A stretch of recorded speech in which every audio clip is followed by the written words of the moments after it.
La question de la Palestine, pour nous, n'est pas une question, on va dire, de politique étrangère. Déjà, il faut comprendre cela. Car en Algérie, le peuple et l'État défendent la création d'un État palestinien depuis la naissance du FLN en 54. Et puis à partir de 62, l'indépendance algérienne, via la représentation diplomatique et les institutions, la politique et militaire de l'État algérien, pour l'Algérie, la cause palestinienne est l'archétype du droit du peuple à disposer d'eux-mêmes. Et elle est, en quelque sorte, vécue par le peuple et l'État algérien comme le prolongement de la cause algérienne contre l'impérialisme et le colonialisme. Donc, la défaite des armées arabes, je peux vous faire un petit on va dire, une rétrospective historique un peu pour comprendre un peu d'où ça vient.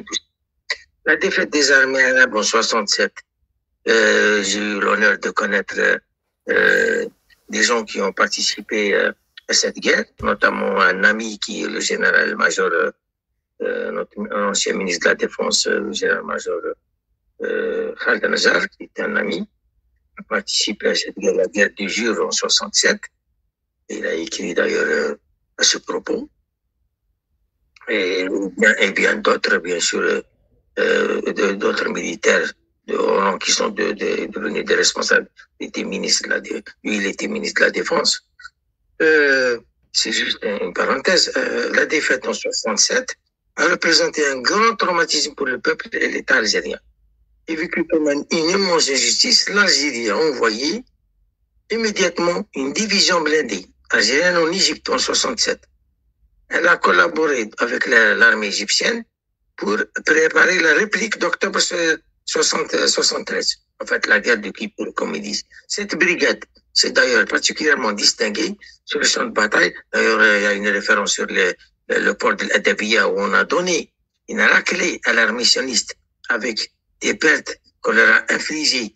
Ils ont perdu 900 soldats. Ils ont perdu 200, si je me rappelle bien, 272 chars.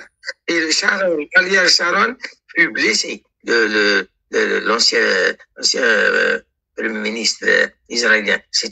Et il a interdit à ses officiers, d'ailleurs, Bali Hazar a écrit dans un livre là-dessus, ses mémoires, et Sharon a empêché ses soldats, enfin ses officiers, de parler de ça, parce qu'il était blessé, il a failli être tué. Cette brigade, c'est d'ailleurs particulièrement, comme je dis, le président Boumediene a également négocié personnellement avec l'URSS la totalité de l'achat des armes anti-tank fournies par l'URSS à l'Égypte.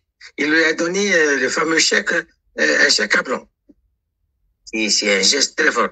Qui se sont les anti-tanks fournis par l'URSS qui se sont avérés décisifs pour la destruction de 300 tanks de l'armée israélienne et la percée de ce qu'on appelle la ligne Bar-Lévi.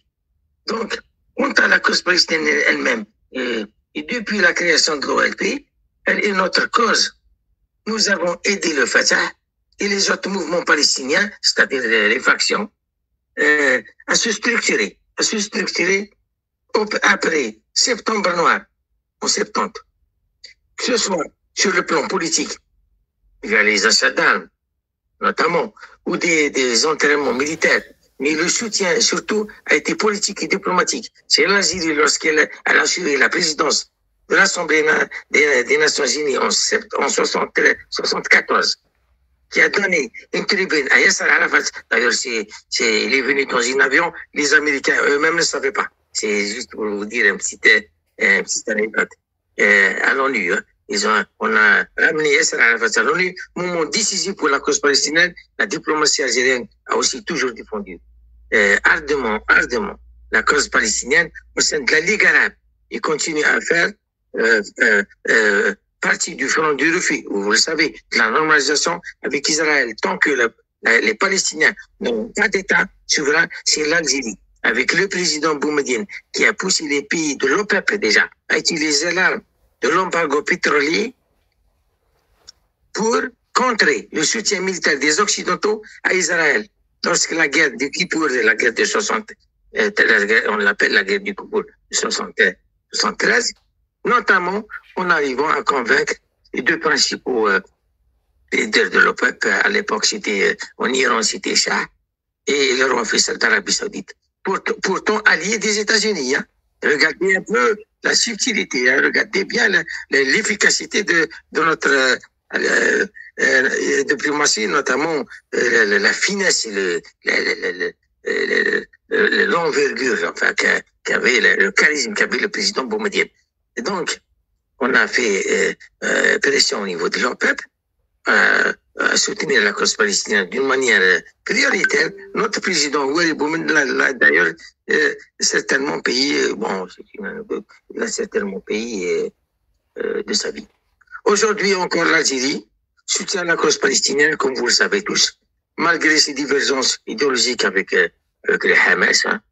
certains moins que la République d'Iran, dont il faut saluer le rôle noble et juste pour la cause palestinienne, que les Occidentaux cherchent à caricaturer sous l'expression d'instrumentalisation, etc. Ainsi, durant la guerre à Gaza, l'Algérie a été le premier pays à compenser la baisse de la contribution des pays occidentaux à l'agence des réfugiés, l'UNRWA. En tant que membre non permanent du Conseil de sécurité, elle a mis au vote plusieurs résolutions, comme vous le savez, pour un cessez-le-feu immédiat, qui ont qui ont été bloqués par les États-Unis, bien sûr. Elle a travaillé étroitement avec l'Afrique du Sud pour condamner Israël pour le génocide auprès de la Cour internationale de la justice de la Haye.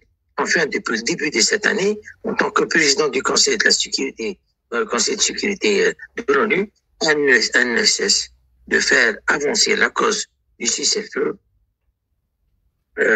et un cessez-le-feu juste et équitable pour les Palestiniens. Et la condamnation d'Israël, au-delà de notre histoire coloniale.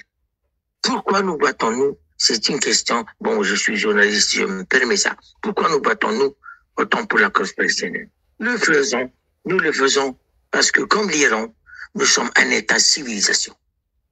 Nous sommes un État avec une société, une organisation étatique bâtie sur des principes historiques de justice, de dignité de notre peuple depuis des millénaires, depuis notre indépendance, malgré les coups portés par l'impérialisme, une forte cinquième colonne manipulée par nos ennemis.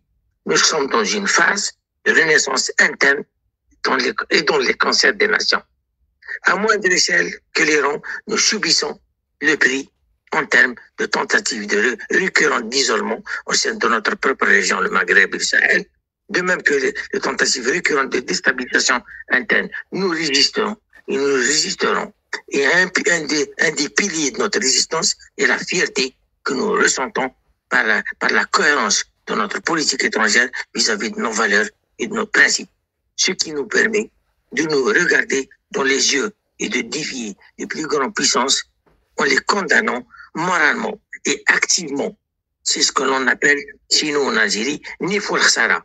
Chez nous, ce que l'on peut traduire par la fierté d'abord, quel qu'en soit le coût. Pour en revenir à la cause palestinienne, que les Palestiniens aient tort à raison, le président Feu Boumedienne a dit, nous soutenons la Palestine, qu'elle ait tort à raison. Nous les défendrons jusqu'à ce qu'ils s'obtiennent leur État. Nous bâtirons des coalitions avec des grands États, civilisations qui doivent rebâtir le monde sur des principes de justice et d'égalité des nations et des États, et non la perpétuation de la vassalité du néocolonialisme sous toutes ses formes.